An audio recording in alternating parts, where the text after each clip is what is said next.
Tidak akan beruntung, tidak akan beruntung, tidak akan beruntung seorang anak yang menjalani hidup dengan durhaka kepada orang tua.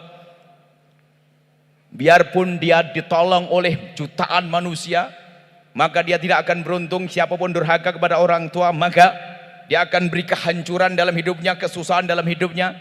Mungkin ada yang berkata, aku kurang ajar sama ibuku tapi sukses bisnisku. Oke, tunggu sebentar lagi akan hancur. Enggak hancur-hancur. Tunggu, akan dikirim oleh Allah istri yang kurang ajar. Oh, istriku baik, tenang aja. Akan dikirim anak yang lebih kejam daripada kau. Terus pokoknya harus dihukum di dunia sebelum di akhirat. Kullu dzambin yuakhirullahu qubatahu yaumal qiyamati illa uququl walidain. Semua dosa akan dihukum nanti, ditunda di akhirat, kecuali durhaka pada orang tua akan dikirim di dunia sebelum di akhirat. Bahkan sebaliknya, kalau ada anak baik sama bapak ibunya, tulus baik dengan bapak ibunya karena hatinya cinta kepada bapak ibunya, biarpun dia orang kafir yang tidak beriman kepada Allah dan Rasulnya, biarpun orang yang tidak beriman, Allah akan beri kebaikan. Cuman bedanya hanya kebaikan di dunia, tidak ada di akhirat.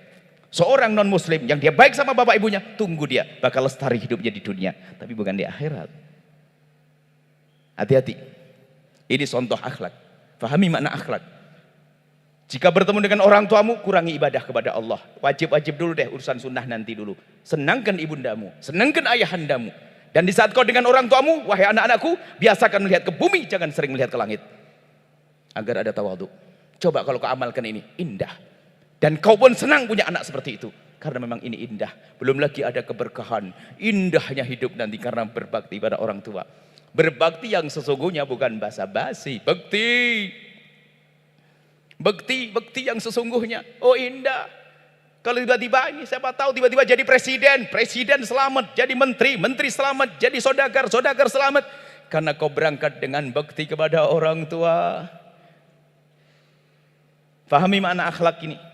Orang tuamu sebuah contoh saja, orang tuamu, ibundamu, dan seringlah di saat engkau memohon kepada Allah, baca wajahnya yang semakin hari semakin keriput.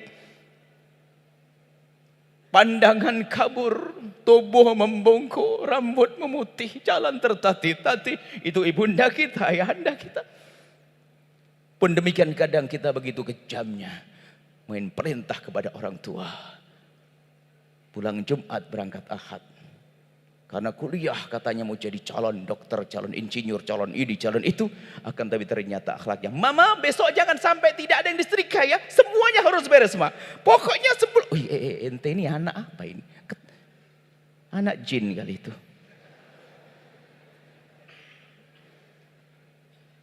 Mestinya kalian adalah yang di saat pulang ke rumah berusaha menyenangkan ibunda, membelikan sepotong membelikan roti, sampai di rumah pagi-pagi sudah menyajikan teh hangat sepotong roti. Sebelum ibunya mencuci piring sudah disambut itu piring. Itulah kalian wahai anakku, wahai para mahasiswa calon ahli surga, calon orang sukses, tidak berani main perintah kepada ibundanya dari hati. Ini contoh akhlak. Akhlak itu begitu, merasakan, bukan cerita, bukan. Anda rasakan. Ibundamu, ayahandamu meres keringat banting tulang untuk membiayaimu kuliah. Setiap hari dimanja untuk belajar saja, biar yang kerja ibunda dan ayahanda. Kenapa di saat pulang ternyata ibunda masih sibuk dengan kita? Mana hati nurani kita? Mestinya kita pulang di rumah kita rajakan ibu sama ayah kita. Ibu jadi raja di rumah. Sekarang saya khidmah, saya layani ibu. Allah. Itulah calon suamimu wahai anakku. Itulah calon istrimu. Itulah calon menantu. Allah. Ini akhlak. Semuanya belajar. Ada orang gengsi dengan orang tuanya. Bantu. Dan berbakti kepada orang tua bukan basa-basi, karena urusannya langsung kepada Allah. Ada basa-basi. Di kamar dia main handphone hari, kan ya, pulang Jumat kembali Ahad dari itu. Buka pintu, ibunya nyuci piring, masih tinggi piringnya, 1, 2, 3, 4, 5, 6. Balik lagi ke kamar, diintip lagi masih tinggi. Tinggal 1 piring langsung keluar. Mama, kenapa mama tidak ngasih tahu kakak? Apa itu? Model basa-basi begitu, nggak akan bahagia orang begitu. Tolong wahai anak-anakku, yang menjadikan kalian hadir adalah Allah. Ingat, yang menjadikan kami bicara begini adalah Allah. Yang menjadikan telinga mau mendengar adalah Allah. Yang menjadikan saya berucap adalah Allah. Kalau Allah tidak menghendaki, mulai tadi diputus omongan ini. Tapi kalian dengar, maka kalian pulang harus kalian bahagiakan orang tuamu. Ingat, mungkin hari kemarin yang sering minta uang dengan bahasa kasar dan seterusnya, tidak ngerti bakti, hari ini harus berubah kalian dengan orang tuamu. Kalau kita bicara akhlak, dari situ kita mulai. Seorang anak tingkat SMP, zaman dulu kalau sekolah naik sepeda, biasa samper-samperan, disamperin gitu, baru larang gitu. Suatu ketika ada seorang anak lagi sarapan pagi di rumahnya, makan, tiba-tiba temennya itu bunyikan bunyikan belnya, ding ding ding ding, ayo berangkat cepat, telat telat nanti. Dibilang telat, waktu sudah siang, buru-burulah si anak tadi. Bergegas dia makan, mencuci tangannya, langsung cium tangan ibundanya, pergi ke sekolah, ngebut naik sepeda. Sekolahnya tidak jauh, setengah kilo, 1 kilo. Setelah sampai di sekolahan, temennya yang nyamperin tadi itu langsung masuk kelas. Yang tadi makan itu, yang buru-buru makan tadi, nggak masuk kelas. Balik lagi naik sepeda, balik lagi pulang. Temen yang lihat, loh kenapa dia pulang lagi? Sambil ditunggu, tidak lama kemudian, datang lagi anak tersebut. Lalu ditanya, hei kenapa kamu pulang? Ada yang ketinggalan ya? Enggak. Terus kenapa kamu pulang? Pasti ada yang ketinggalan? Enggak. Terus kenapa kamu pulang? Iya tadi waktu kamu nyamperin aku bikin aku buru-buru aja. Terus ya waktu itu kan aku lagi makan, kamu bilang cepet, akhirnya aku cuci tangan, langsung aku pergi, aku lupa kalau piring itu belum aku cuci, dan aku tidak rela jika ibundaku yang mencuci piring itu. Ayo, pernahkah kalian berpikir tentang ini wahai anakku? Ibunya nyuci piring tumbangi mama sekalian, nyuci baju mama sekalian. Itu bukan kalian, kalian bukan itu. Kalian adalah istimewa insya Allah. Kalaupun di hari yang lalu ada ketidakbaikan, hari ini harus berubah. Kalau kalian bicara akhlak.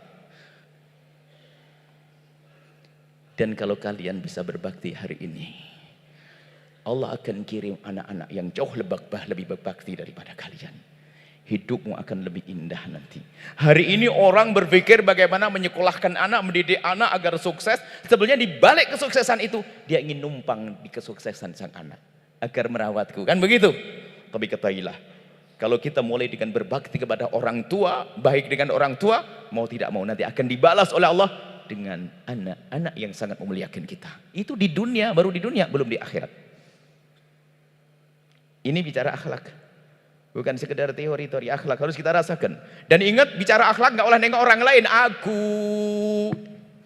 Pemerannya adalah aku. Aku anak sepedahan tadi. Aku bukan perempuan yang buka pintu mau lihat piring ibunya tadi. Bukan itu. Aku. Belajar akhlak, belajar aku. Seorang ustadz pun kadang lupa ngomongin akhlak, ngomongin orang, bukan ngomongin dirinya. Sehingga orang lain baik, dia hanya belum baik-baik. Karena dia seperti komputer, seperti tape yang berbunyi saja tapi dia berbenah. Sehingga dalam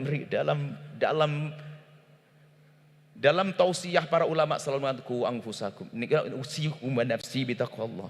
Hendaknya kita mendengar. Makanya kalau saya nasihat begini sebetulnya kan kita mitra. Saya akan jadikan saya di barisan pertama untuk dengar nasihat itu. Hati-hati berbakti pada orang tua dengan ketulusan. Tadi coba pulang nanti, buatkan kopi, buatkan teh, kita sajikan untuk orang tua. Allah punya anak laki-laki, sampai kalah yang perempuan yang di rumah nggak melayani kalian.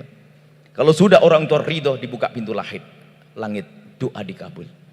Setelah Anda menyaksikan video ini, jangan lupa berselawat kepada baginda Nabi Muhammad sallallahu alaihi wasallam.